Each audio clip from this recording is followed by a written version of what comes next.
ಬಳ್ಳಾರಿಯಲ್ಲಿ ಬ್ಯಾನರ್ ವಿಚಾರಕ್ಕೆ ಗಲಾಟೆಯಾಗಿ ಫೈರಿಂಗ್ ನಲ್ಲಿ ಕಾಂಗ್ರೆಸ್ ಕಾರ್ಯಕರ್ತ ರಾಜಶೇಖರ್ ಸಾವನ್ನಪ್ಪಿದ ಬಳಿಕ ಈಗ ಏನು ಮಹರ್ಷಿ ವಾಲ್ಮೀಕಿ ಅವರ ಪುತ್ಥಳಿ ಅನಾವರಣ ಕಾರ್ಯಕ್ರಮ ಇವತ್ತು ನಡೆಯಬೇಕಾಗಿತ್ತು. ಈಗ ದಿಢೀರಾಗಿ ರದ್ದಾಗಿರ್ತಕ್ಕಂಥದ್ದು. ಸದ್ಯ ನಾನು ಅದೇ ಒಂದು ಬಳ್ಳಾರಿ ನಗರದ SP ಸರ್ಕಲ್ ನಲ್ಲಿ ಏನು ಮಹರ್ಷಿ ವಾಲ್ಮೀಕಿ ಪುತ್ಥಳಿ ಅನಾವರಣ ಏನು ಮಾಡ್ಬೇಕಾದಂತ ಪುತ್ಥಳಿ ಏನ್ ನಿರ್ಮಾಣ ಮಾಡಿದ್ರೆ ಆ ಸ್ಥಳದಲ್ಲಿ ಇಲ್ಲಿ ದೃಶ್ಯಗಳನ್ನು ಕೂಡ ತೋರಿಸುವಂತ ಪ್ರಯತ್ನ ಮಾಡ್ತೀನಿ. ನಿನ್ನೆ ಅಷ್ಟೇ ಈ ಒಂದು ಸ್ಥಳದಲ್ಲಿ ಒಂದು ರೀತಿ ಮದುವಣಗಿತ್ತಿ ಅಂತ ವಾತಾವರಣ ನಿರ್ಮಾಣವಾಗಿತ್ತು. ಇದೇ ಒಂದು ಮಹರ್ಷಿ ವಾಲ್ಮೀಕಿ ಅವರ ಪುತ್ಥಳಿ ಅನಾವರಣಕ್ಕಾಗಿ ಬೃಹತ್ತಾದ ವೇದಿಕೆ ಸೇರಿದಂತೆ ನಾನಾ ರೀತಿಯ ಕಟ್ಔಟ್ ಬ್ಯಾನರ್ಗಳು ಕೂಡ ರಾರಾಜಿಸುತ್ತಿದ್ದು. ಇನ್ನು ಬಳ್ಳಾರಿಯಾದ್ಯಂತಲೂ ಕೂಡ ಬಳ್ಳಾರಿ ನಗರದಾದ್ಯಂತಲೂ ಕೂಡ ಬೃಹತ್ ಕಟ್ಔಟ್ಗಳು ಎಲ್ಲೆಲ್ಲೆಲ್ಲೂ ಕೂಡ ಕಾಣ ಸಿಗ್ತಾ ಇದ್ವು. ಯಾವಾಗ ಮುಖ್ಯಮಂತ್ರಿ ಸಿದ್ದರಾಮಯ್ಯನವರು ಈ ಒಂದು ಘಟನೆಯನ್ನ ಗಂಭೀರವಾಗಿ ಪರಿಗಣಿಸಿ ಕೂಡಲೇ ಈ ಭಾಗದ ಕೂಡ ಈ ಒಂದು ಕಾರ್ಯಕ್ರಮವನ್ನ ಈ ಒಂದು ಏನು ತುರ್ತು ಯಾವ ರೀತಿಯಾಗಿ ಉದ್ವಿಗ್ನ ಆಗಿದೆ, ಇಂಥ ಪರಿಸ್ಥಿತಿಯಲ್ಲಿ ಆ ಕಾರ್ಯಕ್ರಮ ಉದ್ಘಾಟನೆ ಆಗೋದು ಬೇಡ, ಹಾಗಾಗಿ ಕೂಡಲೇ ಆ ಒಂದು ಕಾರ್ಯಕ್ರಮವನ್ನ ರದ್ದು ಮಾಡಿ ಮುಂದೂಡಬೇಕನ್ನುವಂತ ಆದೇಶ ನೀಡಿದ ಬೆನ್ನಲ್ಲೇ ಈಗ ಉಸ್ತುವಾರಿ ಸಚಿವರ ಮೇರೆಗೆ ಈ ಒಂದು ಮಹರ್ಷಿ ವಾಲ್ಮೀಕಿ ಅವರ ಪುತ್ಥಳಿ ಅನಾವರಣ ಕಾರ್ಯಕ್ರಮವನ್ನ ಈಗ ತಾತ್ಕಾಲಿಕವಾಗಿ ಮುಂದೂಡಿರ್ತಕ್ಕಂಥದ್ದು. ಆ ಹಿನ್ನೆಲೆಯಲ್ಲಿ ಈಗಾಗಲೇ ಒಂದ್ ರೀತಿಯಾಗಿ ಈ ಕಾರ್ಯಕ್ರಮ ಮುಂದೂಡಿದ್ರು ಕೂಡ ಒಂದ್ ರೀತಿ ಎಲ್ಲೋ ಒಂದ್ ಕಡೆಗೆ ಬಳ್ಳಾರಿಯಲ್ಲಿ ಇದುವರೆಗೂ ಕೂಡ ಬೂದಿ ಮುಚ್ಚಿದ ಕೆಂಡದಂತ ವಾತಾವರಣ ಇಲ್ಲಿ ಗೋಚರವಾಗ್ತಾ ಇರ್ತಕ್ಕಂಥದ್ದು. ಯಾಕಂದ್ರೆ ಒಂದ್ ಕಡೆಗೆ ಏನು ಬ್ಯಾನರ್ ಗಲಾಟೆ ವಿಚಾರವಾಗಿ ಮಾಜಿ ಸಚಿವ ಜನಾರ್ದನ್ ರೆಡ್ಡಿ ಅವರ ಮನೆ ಮುಂಭಾಗದಲ್ಲಿ ಕೂಡ ಪೊಲೀಸ್ ಬಂದೋಬಸ್ತ್ ನಿಯೋಜನೆ ಮಾಡಲಾಗಿದೆ. ಇನ್ನೊಂದ್ ಕಡೆಗೆ ಈಗ ಪ್ರಮುಖವಾಗಿ ಮಹರ್ಷಿ ವಾಲ್ಮೀಕಿ ವೃತ್ತದಲ್ಲಿಯೂ ಕೂಡ ಈಗ ಬಹಳ ಸಂಖ್ಯೆಯಲ್ಲಿ ದೊಡ್ಡದಾದ ಸಂಖ್ಯೆಯಲ್ಲಿ ಈಗ ಪೊಲೀಸರನ್ನ ನಿಯೋಜನೆ ಮಾಡಿರ್ತಕ್ಕಂಥದ್ದು.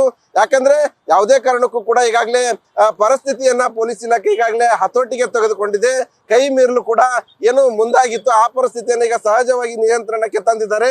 ಹೀಗಾಗಿ ಯಾವುದೇ ಕ್ಷಣದಲ್ಲೂ ಕೂಡ ಯಾಮಾರಿದ್ರು ಯಾವ್ದಾದ್ರು ಅವಘಡಗಳು ನಡೆಯಬಾರದು ಅಂತ ಈಗಾಗಲೇ ಮುಂಜಾಗ್ರತಾ ಕ್ರಮವಾಗಿ ಯಾವುದೇ ಕೂಡ ಅವಘಡ ನಡೆಯದಂತೆ ಪೊಲೀಸ್ ಬಂದೋಬಸ್ತನ್ನ ಹೆಚ್ಚಿನ ರೀತಿಯಲ್ಲಿ ಈಗ ನಿಯೋಜನೆ ಮಾಡಿರ್ತಕ್ಕಂತಹದ್ದು.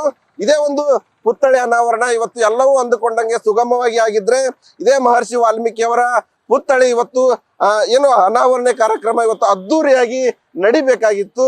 ಏನು ಅಯೋಧ್ಯೆಯ ಶ್ರೀರಾಮಲೀಲಾ ಮೂರ್ತಿಯನ್ನು ಏನು ಕೆತ್ತನೆ ಮಾಡಿರ್ತಕ್ಕಂಥ ಮೈಸೂರು ಜಿಲ್ಲೆಯವರಾಗಿರ್ತಕ್ಕಂಥ ಏನು ಅರುಣ್ ಯೋಗಿರಾಜ್ ಅವರಿದ್ದಾರೆ ಶಿಲ್ಪಿ, ಅವರೇ ಒಂದು ಇದನ್ನ ಖುದ್ದು ಕೆತ್ತನೆ ಮಾಡಿರ್ತಕ್ಕಂತಹ ಮೂರ್ತಿ. ಈ ಒಂದು ಮೂರ್ತಿಯನ್ನ ಇವತ್ತು ಉದ್ಘಾಟನೆ ಮಾಡಬೇಕು ಅನ್ನುವಂತ ನಿಟ್ಟಿನಲ್ಲಿ ಈಗಾಗಲೇ ಕಾರ್ಯಕ್ರಮವು ಕೂಡ ನಿಗದಿಯಾಗಿತ್ತು. ಯಾವಾಗ ಇದೇ ಒಂದು ವಿಚಾರಕ್ಕೆ ಬ್ಯಾನರ್ ಅಳವಡಿಸುವಂತ ವಿಚಾರಕ್ಕೆ ಗಲಾಟೆ ಆಗುತ್ತೆ, ಅದು ಒಂದ್ ರೀತಿಯ ಉದ್ವಿಗ್ನತೆಗೆ ತಿರುಗಿ ಓರ್ವ ವ್ಯಕ್ತಿ ಕೂಡ ಅಂದ್ರೆ ಕಾಂಗ್ರೆಸ್ ಕಾರ್ಯಕರ್ತನು ಕೂಡ ಸಾವನ್ನಪ್ತಾನೆ. ಆ ಬಳಿಕ ಒಂದ್ ರೀತಿಯಾಗಿ ಬಳ್ಳಾರಿ ಉದ್ವಿಗ್ನತೆಗೆ ತಿರುಗುತ್ತೆ. ಇದೇ ಒಂದು ಘಟನೆಯಿಂದಾಗಿ ಈಗ ಏನು ಪೊಲೀಸರು ಕೂಡ ಹೆಚ್ಚಿನ ರೀತಿಯಲ್ಲಿ ಬಂದೋಬಸ್ತನ್ನು ನಿಯೋಜಿಸಿ ಈಗ ಸಂಪೂರ್ಣವಾಗಿ ಬಳ್ಳಾರಿಯನ್ನ ಹತೋಟಿಗೆ ತೆಗೆದುಕೊಂಡಿದ್ದಾರೆ.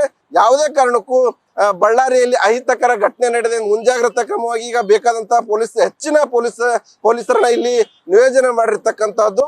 ಇನ್ನು ಬಳ್ಳಾರಿಯಲ್ಲಿ ನಿನ್ನೆ ರಾತ್ರಿ ಏನು CM ಸೂಚನೆ ನೀಡಿದ ಬೆನ್ನಲ್ಲೇ ಈಗ ನಿನ್ನೆ ರಾತ್ರಿ ಏಕಾಏಕಿ ಬಳ್ಳಾರಿ ನಗರದ ಒಂದೇ ಒಂದು ಬ್ಯಾನರ್ ಗಳನ್ನು ಕೂಡ ಬಿಡದೆ ಸಂಪೂರ್ಣವಾಗಿ ಮಹಾನಗರ ಪಾಲಿಕೆ ಅಧಿಕಾರಿಗಳು ಕೂಡ ಬ್ಯಾನರ್ ಅನ್ನು ಕೂಡ ತೆರವು ಮಾಡಿರ್ತಕ್ಕಂತಹದ್ದು.